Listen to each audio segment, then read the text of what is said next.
I'm starting generally framing. This is, of course, a map of Israel and the Palestinian territories. You see the state of Jordan bordering Israel from the east. You see that there is a large area that is titled the Palestinian National Authority, Fatah. This is the area that is known as the West Bank. Some people call it Judea and Samaria. Some people call it Palestinian territories, occupied territories. So Bigger welcome. than Israel. What's the terminology that you want to use? The West Bank is not part of the state of Israel.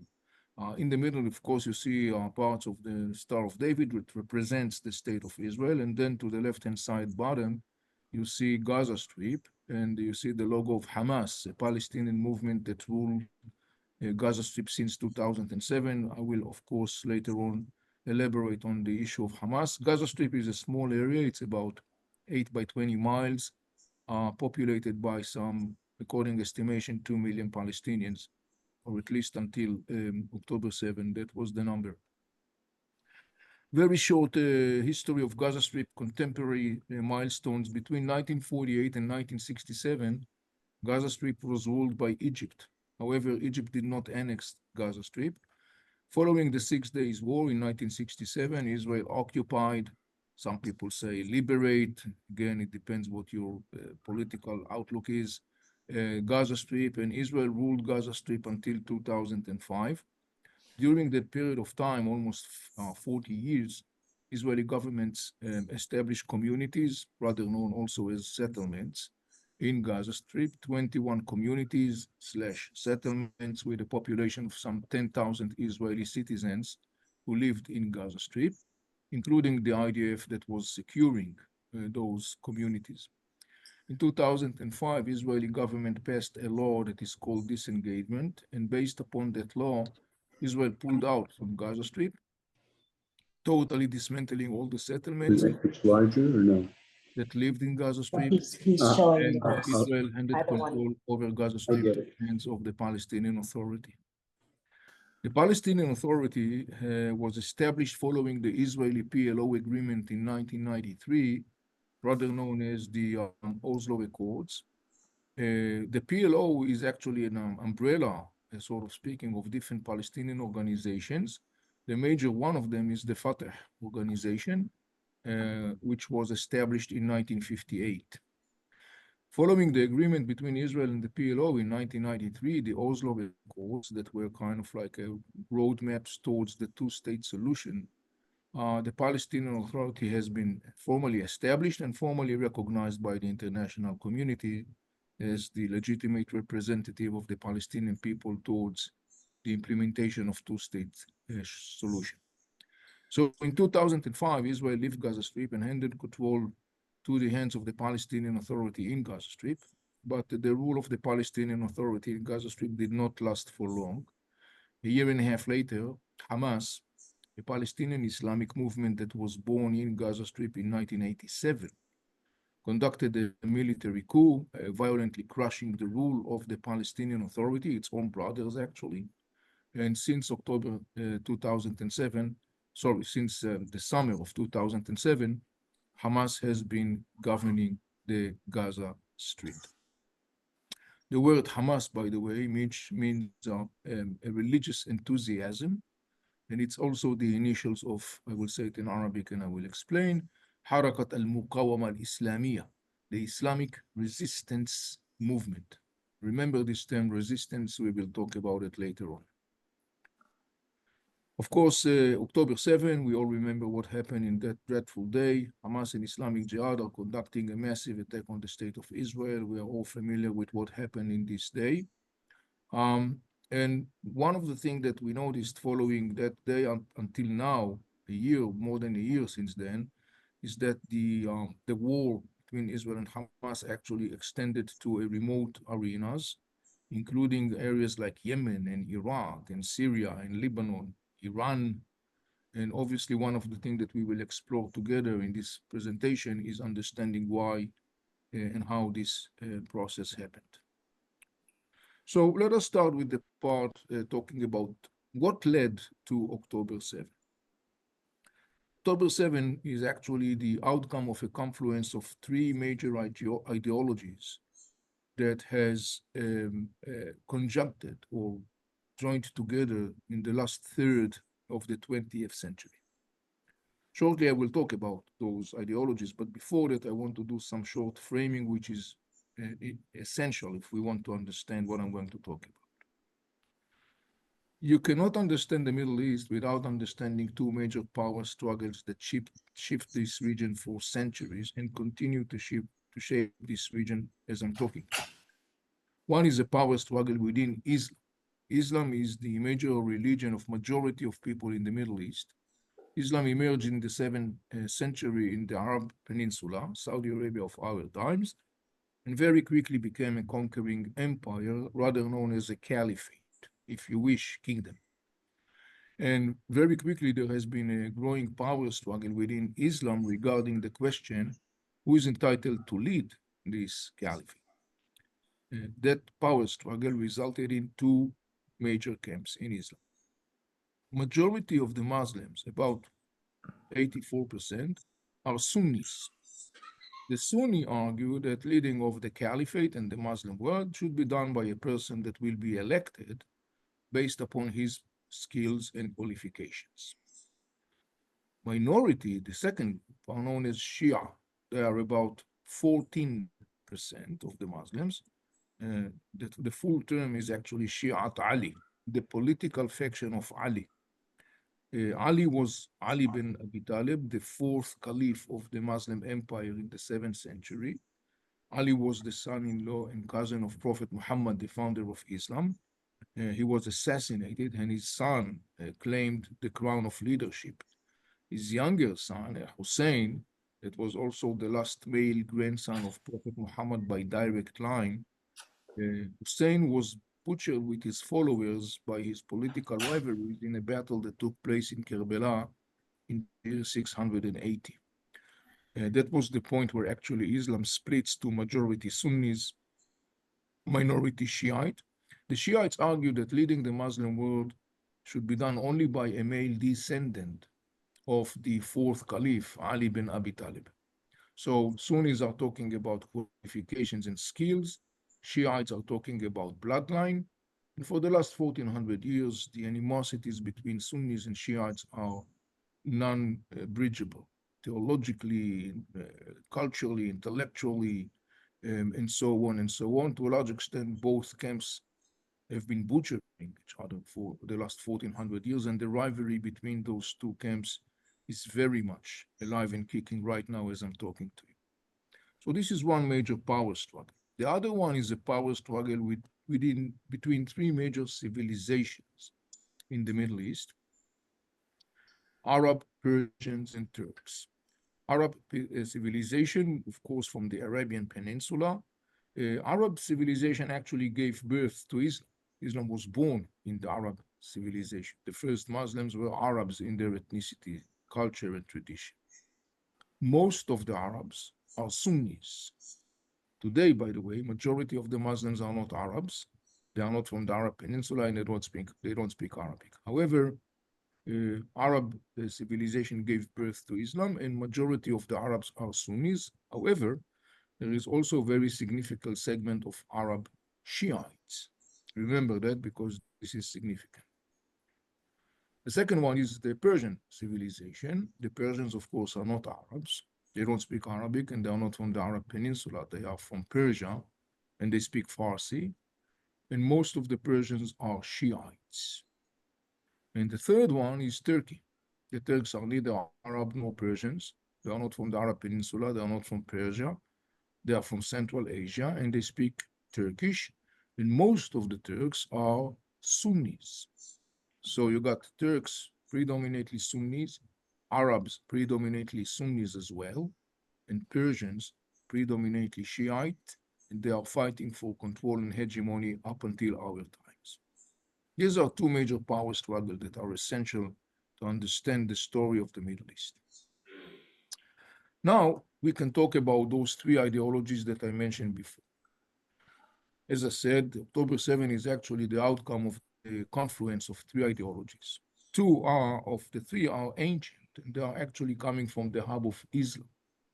One is coming from the hub of the Sunni Islam camp, And this is the ideology that envisions what is called caliphate, a kingdom, as I mentioned before.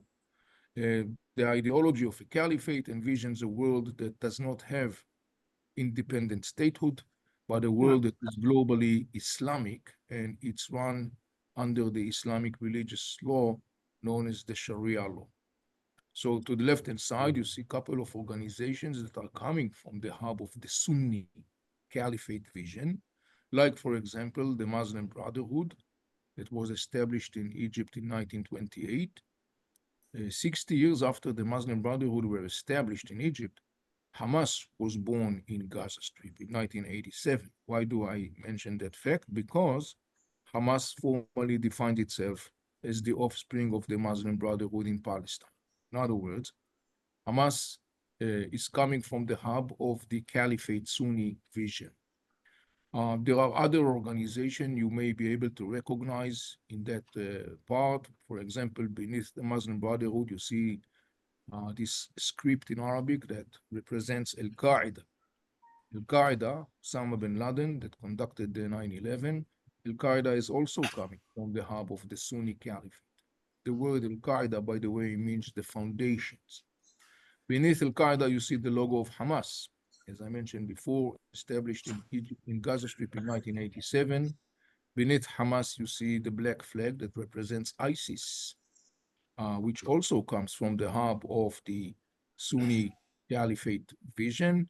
Beneath the black flag of ISIS, you could see the logo of Islamic Jihad in Palestine, another Palestinian organization, the second military larger Palestinian organization in Gaza Strip.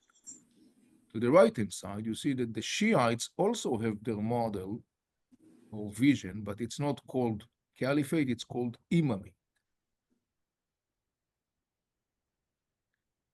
Similar to the concept of the caliphate, the imamate also envision a world that is an Islamic one, but it's based upon the rule of Shia Islam, and the term imamate is taken from the word imam, which means a religious and spiritual leader.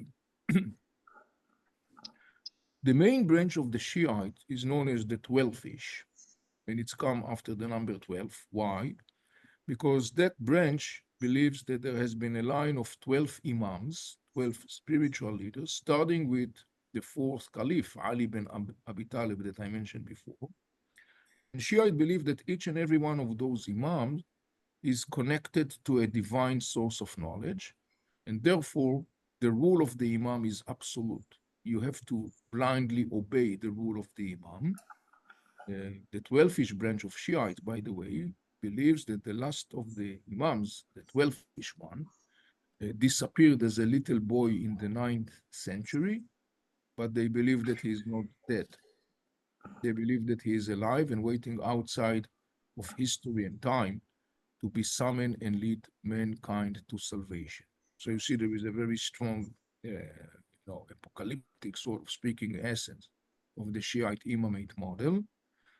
In the Shiite terminology, by the way, this imam, this boy, has many titles. He known as the absent imam, or the Mahdi, the Messiah, or the Master of Time, Sahib al-Zaman in Arabic.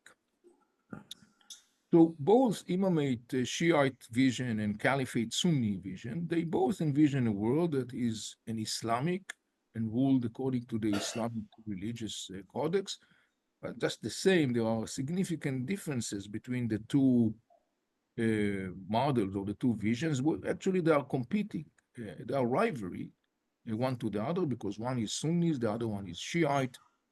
When you talk about the Imamate Shiite vision, you could see a couple of organizations that represents or come from this hub of the Imamate Shiite. Like, for example, you see on the top this yellow logo that represents Hezbollah. I'm sure that you are familiar with this name. Two words in Arabic, which means the party of God. Hezbollah is coming from the hub of the Shiite camp. Beneath that, you see another yellow logo representing Iraqi Shiite militias, and also other Shiite militias like Ansar Allah of Houthis. You probably heard this name. We'll talk about it later. So these are two major ideologies out of the three. One is the Sunni Caliphate vision, the other one is the Shiite Imamate vision. The third one is a contemporary, relatively speaking, ideology. It's known by the name of Al-Muqawama wal-Mumana'a. The translation is the resistance and defiance. This is an ideology that appeared in the Middle East in the middle of the 20th century. And the major features of that ideology is that it vows non-compromising animosity towards the West. It views the West civilization as declining and decay that is doomed to disappear. It vows to eliminate the presence of the West in the Muslim world, and it also vows to eliminate the state of Israel under the banner of liberating Palestine. So these are the three ideologies that actually joined together in the last third of the 20th century, and actually they have been experiencing a momentum on the ground. So you see that in 1979, Iran becomes a Shiite theocracy. Everything that is colored red represents the Shiite groups, and everything colored green represents the Sunnis. And so you could see when you look at the map that starting at 1979, when the Iran became a Shiite theocracy after the Islamic coup in Iran, uh, led by what is known as the mullahs regime. Mullahs are the Shiite clergies. You could see when you look at the map that the mullah regime was able to entrench itself in places like Iraq and Syria and Lebanon and Yemen. You could notice all the red dots. Also, when you look at the Sunni vision, you could see also that the Sunni vision gained momentum. Like, for example, the establishing of Hamas in Gaza Strip in 1987, the Islamic Jihad in Gaza Strip that emerged even before Hamas, the presence of other organizations coming from the hub of Sunni Caliphate, like ISIS, for example, in Iraq. Of course, the story of the ISIS Islamic State.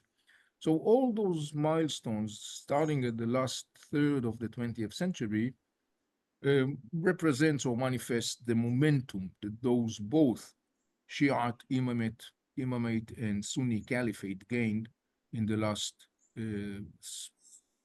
third of the 20th century, entering to our times. So that was the momentum, and the, the combination of these three ideologies resulted in what is known in the Middle East by the name of محور المقاومة والممانعة, the axis of resistance and defiance. This is actually a network of armies of terror, massively armed, financed, supported, guided, orchestrated by the mullah regime in Tehran. The purpose of this network of armies of terror is to position Iran as the leading superpower in the Middle East, as a milestone towards the expansion of a Shiite hegemony that exceeds the Middle East. And for the mullah regime in Tehran, nurturing and developing this axis of armies of terror is very significant because the mullah regime in Tehran, going back to the ancient rivalry with the Sunnis, the mullah regime in Tehran basically wants to position itself as the superpower in the region and beyond that.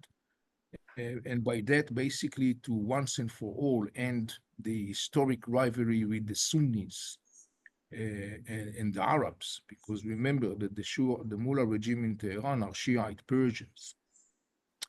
And so, the mullah regime has been, for the last couple of decades, nurturing these armies of terror, this network of armies of terror by the name of the axis of resistance. Now, when you look at this axis, you can find some interesting features. First, you will not find Iranians in this axis. They are rather based upon local Arabs from different nationalities. For example, The most significant proxy of that axis is the Lebanese Hezbollah. Hezbollah in Lebanon was established in 1980, and it's based upon Lebanese, most of whom Shiites. The same applies as for the Iraqi Shiite militias. You won't find Iranians in those militias. They are all Iraqis, and they are Arabs in their ethnicities, like Hezbollah in Lebanon. Another one is the Houthi in Yemen. Houthis are Shiite tribes in Yemen. They are about 35% of the population. And the Houthis military wing is also known by the name of Ansar Allah, the disciples of Allah, the God. And so it's interesting because all of those proxies are not Iranians, they are Arabs in their ethnicities, and in their nationalities, they are either Lebanese, like in the case of Hezbollah, or Yemenite, like in the case of Ansar Allah, or Iraqi Shiite militias. And so the explanation for that is that those militias that are part and parcel of their own homelands, they are part of the political system in their homelands, yet they are obeying to the Iranian regime. The explanation for that is that those militias, in the end of the day, say the most significant component of identity for us is not the fact that we are neither Lebanese or Iraqis or Yemenites, but the fact that we are Shiites in our denomination, and therefore we view the Mullah regime in Tehran as our highest source of authority. There is another interesting component in this axis, and you look at this yellow figure in Gaza Strip that represents Hamas and Islamic Jihad. Hamas and Islamic Jihad are a very significant component in the axis of resistance, and later on we'll understand why. But here is something interesting to notice about Hamas and Islamic Jihad, and that is the fact that they are not Shiites. They are Sunnis. The Palestinians are Sunnis, they are not Shiites. So you may wonder what brings Sunnis, Hamas, and Islamic Jihad to the axis that is predominantly Shiite. The answer for that is the axis of resistance vows to eliminate the state of Israel. And so they all share the same ideology of eliminating the state of Israel. Now, the axis of resistance and the Mullah regime has been very successfully entrenching themselves deeply in Arab states, in Gaza, in Yemen, in Lebanon, in Iraq, in Syria. And one of the major mechanisms that they use very effectively to entrench themselves is by marketing themselves as the one that will liberate Palestine. Remember that I said that the axis of resistance vows to eliminate Israel and liberate Palestine. The slogan of liberating Palestine is very powerful in the emotional and political and cultural discussion in the Muslim world, and particularly in the Arab world. And the Iranians very sophisticatedly understood how compelling this slogan is. So the Mullah regime actually said to the Arab world, look, they say, we established those armies of terror in Lebanon and in Yemen and in Iraq because the purpose of those armies of terror is allegedly to go and liberate Palestine. And a very significant and powerful slogan in that context is the one that say, we will pray in Al-Quds. Quds is the Arabic name of Jerusalem. So if you look, for example, at this poster, one of many posters that has been published by the Iranians and the Axis of Resistance, you may notice this major symbol in the middle. Some of you may identify that symbol. This is the Dome of the Rock, a very well-known site that is located in the old city of Jerusalem, in a compound that is known as the Temple Mount compound, or in Arabic, it's called Al-Haram al-Sharif. In Hebrew, it's called Har HaBayit. And the Haram al-Sharif, the Temple Mount compound, is the third holiest site for Muslims. The first two ones are Mecca and Medina that are in the Arab Peninsula, and they are under the custody of the Saudis. The third one, Temple Mount compound, the Haram al-Sharif, is in Israel, is in Jerusalem, and it's under the control of Israel. So the slogan of like we will liberate Palestine and we will pray in Haram al-Sharif in Al-Aqsa. Al-Aqsa is the one of the names of this compound, has become very powerful slogan and very compelling one in the Arab and Muslim terminologies. So, for example, right here you see this cartoon or this cartoon that has been manufactured by the Mullah regime and the Axis of Resistance out of one of many. And you could see that there are militants. They are heading towards the Temple Mount compound, towards the Dome of the Rock.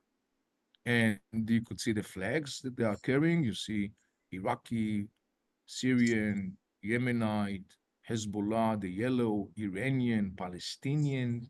And the message here is we are all the axis of resistance. We are all heading towards the liberation of Palestine and to pray in Al-Quds. However, what the axis of resistance actually caused across the Middle East is that for the last couple of decades, the axis of resistance, those armies of terror in Yemen, in Lebanon, in Gaza, in Syria, in Iraq, actually has inflicted death and destruction upon those states. We are looking at hundreds and hundreds and hundreds of thousands of people killed, millions that became dislocated and refugees, cities that turned to dust, countries that were crumbled. Interesting enough, following October 7, as you probably may know, there are some circles in the West who glorify the concept of resistance. Obviously, those Western circles are actually using the term that was brokered by Arabs in the West who market the story of the resistance. And some circles actually adopted that narrative or that concept and romanticized and idealized that concept. There is nothing romantic about the resistance. The resistance inflicted death and destruction across the Middle East in an unimaginable scales. It is no wonder then that given this enormous turbulence and storms that the axis of resistance has caused across the region, the Arab world has realized that actually the axis of resistance is a Trojan horse, an Iranian Trojan horse. And the Arab world started to realize, a little too late, I would say, that actually what happened was that it was simply tricked by the Iranians who sold them the story of resistance. And meanwhile, under the cover of resistance and liberating Palestine, what happened was that Iran took control of Arab states. So, for example, you see this poster, one of many published in Arab media, telling you the story. So you see this horse, the wooden horse, and the rider is Iran. It says in Arabic, Iran. And you see the arrow pointing into Al-Quds, to Jerusalem, allegedly, because this horse is going nowhere. What it does, it is crushing Arab states beneath the legs of the horse. You could see Iraq and Lebanon, Yemen, Syria. This has been the outcome of the story of the axis of resistance in the Arab world. Very significant component in the story of the axis of resistance is what we call the Ring of Fire. The Ring of Fire is the Iranian blueprint and the axis of resistance to eliminate the state of Israel. And the concept is that the different militias, different armies of terror, Hezbollah, Hamas, Islamic Jihad, Ansar Allah, Houthis, Iraqi Shiite militias, and other, when the day will come, they will join hands together and as one will attack Israel from all directions, pouring down hundreds of thousands of missiles and rockets and drones. and dozens of thousands of militants will storm Israel from all directions and will eliminate the state of Israel. You may notice that when you look at this map, there is a red pale color, not so bold, representing Jordan. One of the things that we noticed is that there is an attempt of Iran and the Axis of Resistance to expand their influence also to Jordan. For obvious reason, Israel's longest border is with Jordan. Jordan borders also the West Bank. So there is an attempt to smuggle weapons, Iranian weapons, to the West Bank as part of the Ring of Fire plan. The reason it's pale is because the Jordanians basically are blocking that attempt because the Jordanians knows exactly what's the story of this axis of resistance, and they have no desire to become a duplication of Gaza or Lebanon or Iraq or any other place where this axis was able to entrench itself.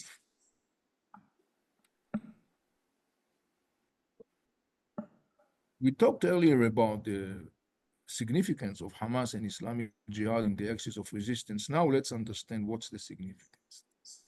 The nature of the relationship between Hamas and Islamic Jihad on the one hand, that are Sunni Palestinians, and the Mullah regime, which is, as we said, Shiite, is what I call marriage of convenience. Both sides are benefiting. What's in it for the Iranians? Well, for Iran, the continuation and the escalation of the Israeli-Palestinian conflict is a strategic interest. Why? Because the more the conflict escalates and continues, the more Iran can continue and market to the Arab world the story that Iran is going to liberate Palestine and therefore it needs to arm its armies of terror. What's in it for Islamic Jihad and Hamas? Well, it's very clear. Islamic Jihad and Hamas vows to eliminate the state of Israel. For that, they need the weapons. The weapons is coming from Iran. They need finance support. It's coming from Iran. So there is a marriage of convenience, but the Iranian regime does not provide free meals. In return for its generous support of Hamas and Islamic Jihad, the Iranian regime expect Hamas and Islamic Jihad to be the one that will fuel the flame of the conflict. And that is exactly what Hamas and Islamic Jihad did for the last 40 years, 40. Interesting enough, when you look at the Western discussion vis-a-vis the Israeli-Palestinian conflict in the last 40 years, you see something very interesting. While Western discussion obsessively focused on the two-state solution, what happened on the ground was that the conflict was dramatically intensifying and escalating. And particularly following 2007, when Hamas took control over Gaza Strip. And the escalation of that conflict during that period of time is not random. It is part of the Ring of Fire blueprint to eliminate the state of Israel.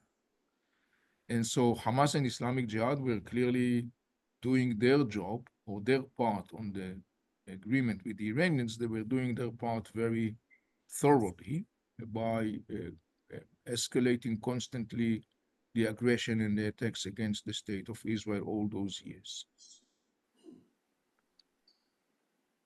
One interesting element of the story of the Ring of Fire is the concept that is known in Arabic by the name Wahdat al-Sahat, which means unifying of the arenas.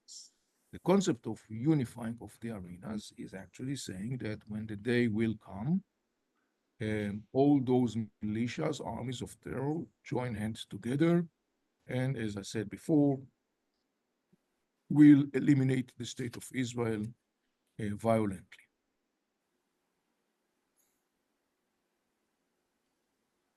Well, that date has a date. The date was October 7th. On October 7th, Hamas is launching its attack on the state of Israel under the impression that the day of unifying of arenas has come. Hamas' impression was not baseless because in the months before October 7th, there were meetings of the leaders of the axis of resistance in Beirut, in Damascus, in Baghdad, in Iran.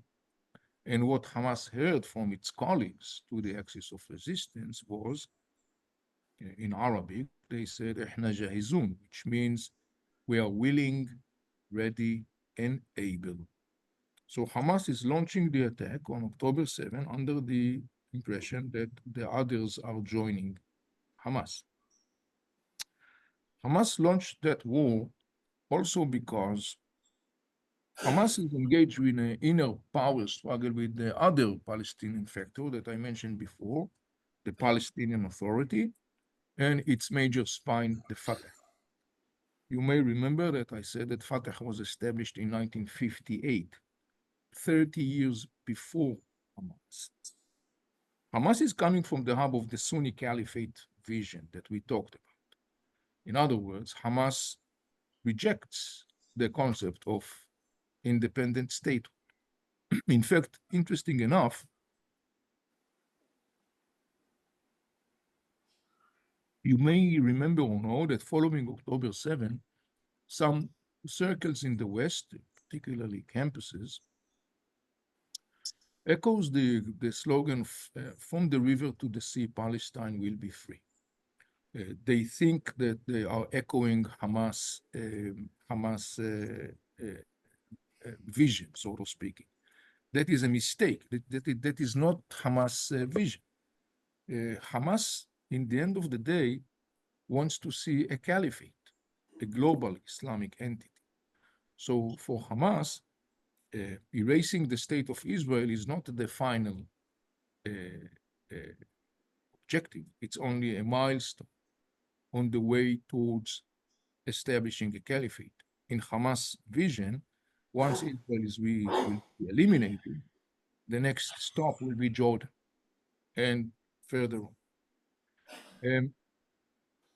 Fatah organization, um, which is the major spine of the Palestinian Authority, Fatah is actually rejecting the concept of caliphate. Fatah says, we don't want to see a global Islamic entity. We want to see an independent Palestinian state because Fatah is coming from the nationalistic camp, not the caliphate camp. Uh, Fatah says, we don't think that this entity should be run according to the Islamic religious codex, the Sharia law, because we think that it should be run according to a parliamentary-based legislation. Why? Because there are Palestinians who are Christians. So Fatah says that conducting your personal life is, according to the religious Islamic law, is a personal choice, but it cannot be mandatory for others. While Hamas says, no, everyone should live their life according to the Islamic religious codex. So right there, you see there is a major differences between the two organizations. These are the two major Palestinian players. And that power struggle between the two over leadership of the Palestinian people has intensified, of course, after 2007, when Hamas violently crushed the rule of the Palestinian Authority in Gaza Strip. And all the attempts of the Arab leaders to reconcile the sides, all those attempts failed.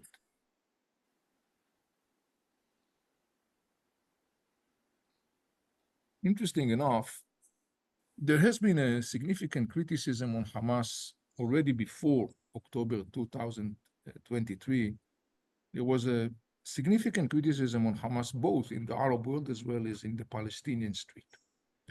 And the criticism on Hamas focused around two major issues. One was the fact that Hamas, due to its ideology, uh, and particularly after it took over Gaza Strip, actually dragged Gaza Strip to a dead-end street. People in the Arab world says to Hamas, look, you are initiating those military rounds with Israel, but you don't achieve anything tangible. In fact, the only thing that you achieve, quote unquote, is destruction and death in Gaza. You are leading your own brothers and sisters in Gaza to death and destruction. That was before October 7th. Following October 7, the criticism on Hamas in the Arab world and the Palestinian street obviously boosted. Palestinian President Mahmoud Abbas, who is also the chairman of the Fatah, and basically said Hamas has inflicted the biggest catastrophe ever on the Palestinian people. There is a lot of anger and criticism, as you can understand. And the other focal point of the criticism on Hamas in the Arab world is they are saying to the Arab world, look, not only that you dragged your own brothers and sisters to havoc and hell, you did that knowingly sacrificing them at the altar of the Iranian regime, the same Iranian regime who is butchering your own Sunni brothers in Syria, Iraq, Yemen, Lebanon. Remember, Hamas and Islamic Jihad are Sunnis, they are not Shiites. And so, following October 7th, for example, one of the significant, I would say, powerful criticism was this cartoon that you see in front of you that was published in a major Arab media, Sharq al-Awsat, the Saudi-owned one. Sharq al-Awsat means the Middle East. And that criticism refers to the story of the unifying of the arenas that we talked about earlier. Because remember, Hamas is launching October 7 attack, but the other component of the axis of resistance are not fully joining in. So that cartoon reflects that criticism. You could see there are two parts of this cartoon. The figure standing represents the mullah regime. And you see there is to the left-hand side, it's part one and part two. There are two figures that are bending. One is black with a yellow bandana representing Hezbollah. The other one is white with a green bandana representing Hamas. The second picture, you see also the arrow pointing at Israel. And the signal has been given by the mullah regime. Now, Hamas is off to fight Israel, October 7, but Hezbollah remains in its place. It does not join Hamas.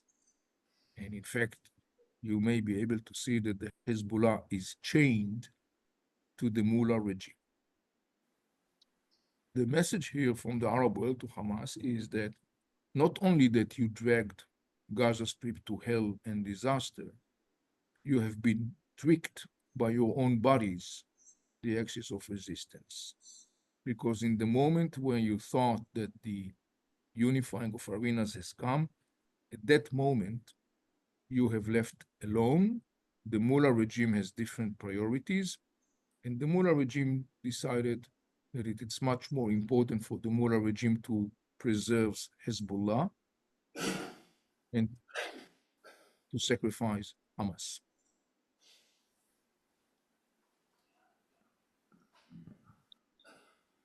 So when we're looking at what happened from October 7 a year ago up until now, we see a significant escalation and expansion of the conflict to different arenas. Yemen and Iraq, Syria, Lebanon. Why, why is that and how did it happen? Following the October 7 attack, Israel is now at a war with Hamas in Gaza Strip. Israeli government orders the IDF to eliminate Hamas military power and to eliminate Hamas rule in Gaza Strip. The mullah regime understands that this is a bad news because we talked about the significance of Hamas in the service of the mullah regime. Its job is to fuel the flames of the conflict. Now, if Hamas disappears as a ruling power in Gaza Strip and its military power or military spine is broken, Hamas obviously cannot continue and fuel the flames of the conflict. So the mullah regime has an interest to try and to save Hamas as much as possible. And the mullah regime decides to apply a very well calculated tactic of military pressure across the Middle East, activating its different proxies. So on October 8, Hezbollah is attacking Israeli northern communities, resulting the fleeing of some 60, 70,000 Israelis from those communities. Iraqi Shiite militias are starting to attack both Israel as well as United States military bases in the region. Houthis in Yemen are attacking Israel, and also Houthis are assigned by the Iranians to start attacking maritime shipment trade in the Red Sea and the Bab el Mandab Strait. And the purpose of all this calculated military pressure is to put pressure on the United States and international community to pressure Israel to stop the war, and by that, to try and to save Hamas rule in Gaza. But it didn't happen. And what we see is an escalation with some significant milestones,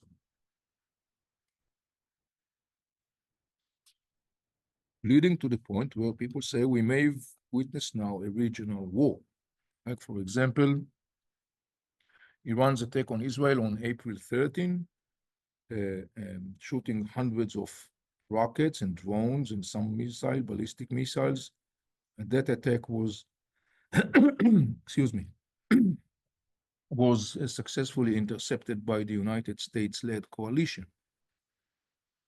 Then there was an Israeli retaliation, which was very symbolic. In Iran, Houthis launched a drone killing one person in Tel Aviv. Israel retaliated this time, not so symbolically. Israel bombed the Hodeidah port, which is the oxygen pipeline of the Houthis in Yemen. You may all remember the famous story of the beeper calls attacks in Lebanon, crippling thousands of Hezbollah's militants. Israel eliminated all the senior leadership of Hezbollah, including the General Secretary Hassan Nasrallah. Israel eliminated all the leadership, almost all the leadership of Hamas, including Yahya Sinwar, that you may all recall was eliminated a couple of days ago. In the end of September, Israeli forces are operating in the South Lebanon on the ground to take out the military infrastructure that the Hezbollah was building for years in South Lebanon as a preparation for a Hezbollah massive ground attack on Israel. So now Israel is operating in the south out of Lebanon, eliminating the Hezbollah's military infrastructure that was built in the villages in South Lebanon parallel to Israel. On October 1st, of course, you all remember the Iranian ballistic missile attack on Israel. 180 ballistic missiles rained down on Israel. They were mostly intercepted, and those who landed caused very minor damage.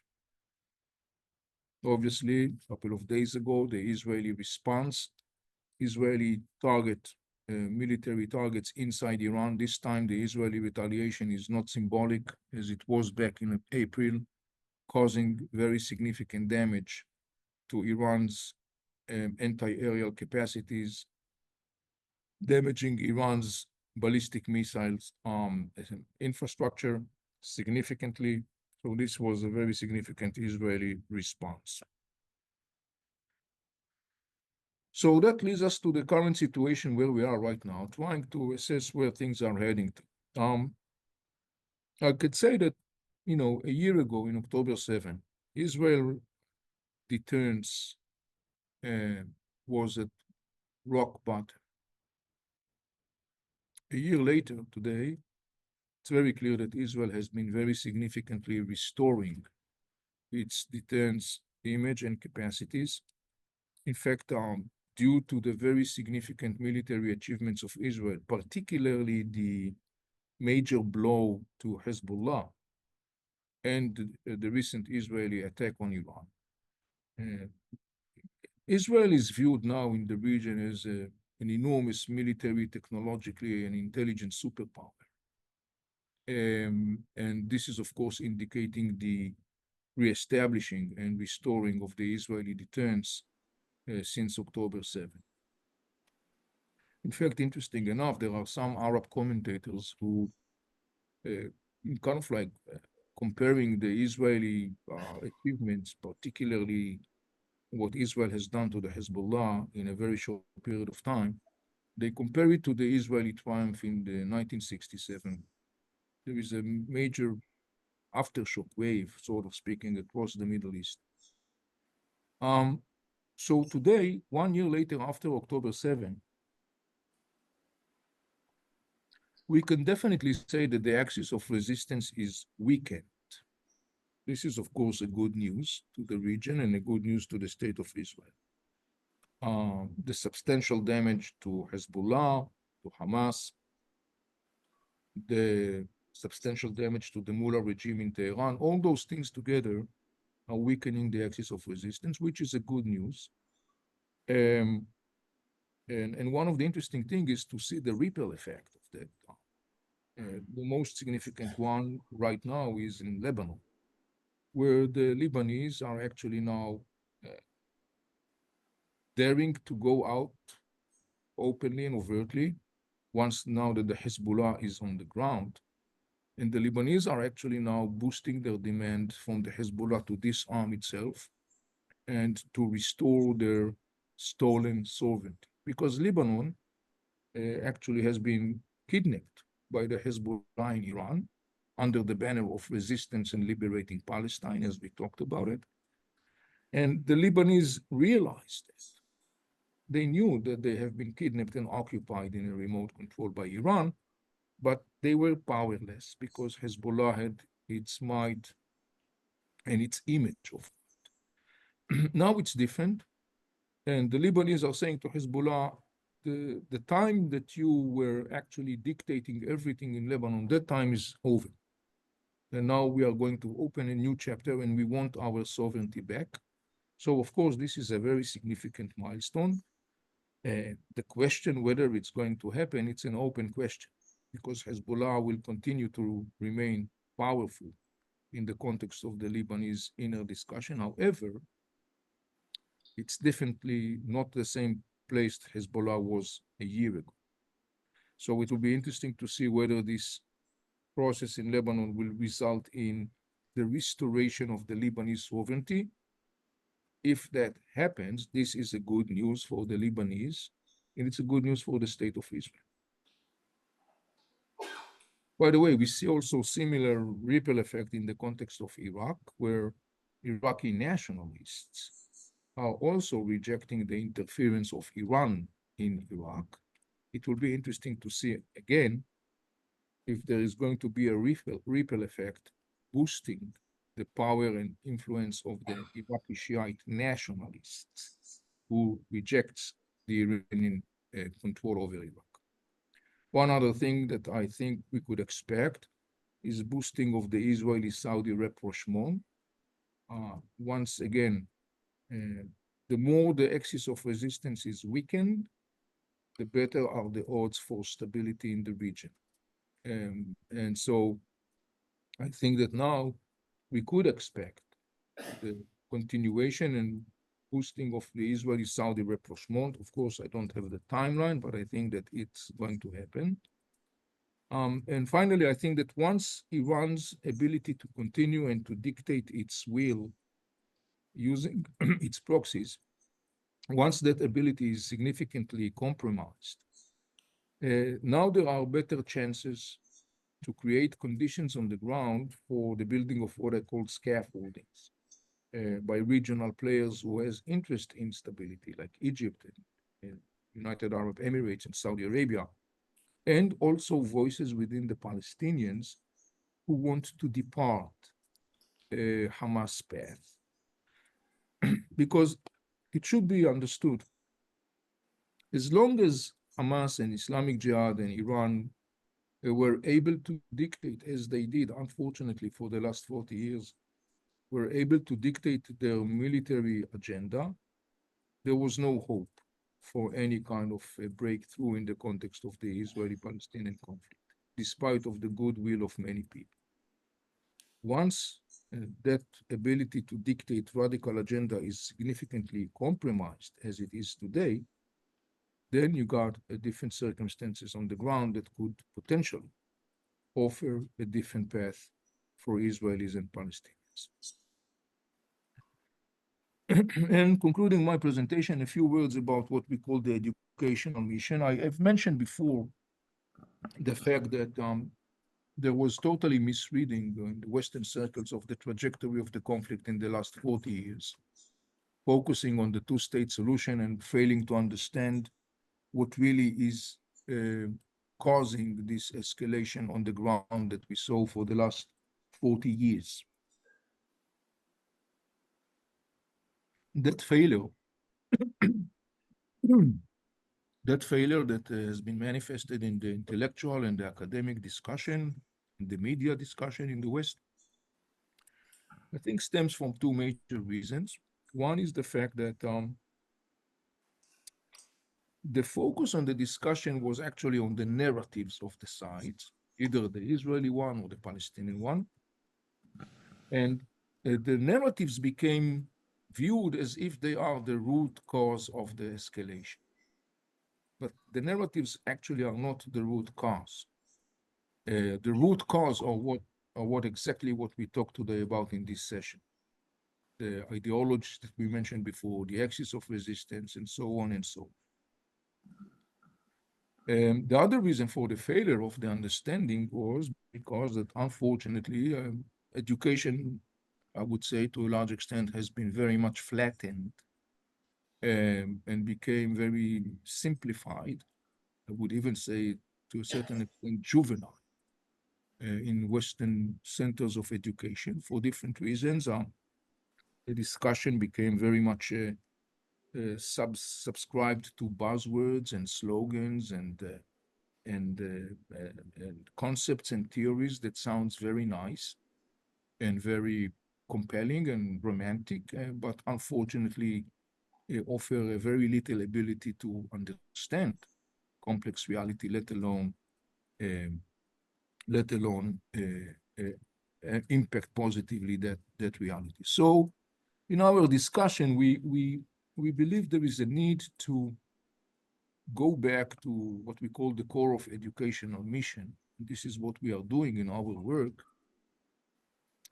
and actually bring the major building stones, critical thinking and facts and context and nuanced understanding, understanding the chronology of the events, understanding the relationship between cause and outcome, action and reaction, all those things that have been pushed aside, unfortunately, have to be centered back, because this is not only critical for the uh, level of effectiveness of education and the quality of education, it's not less critical for a functioning society.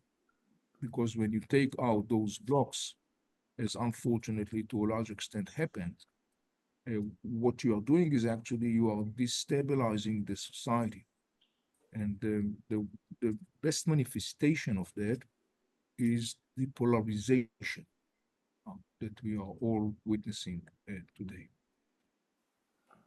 So at this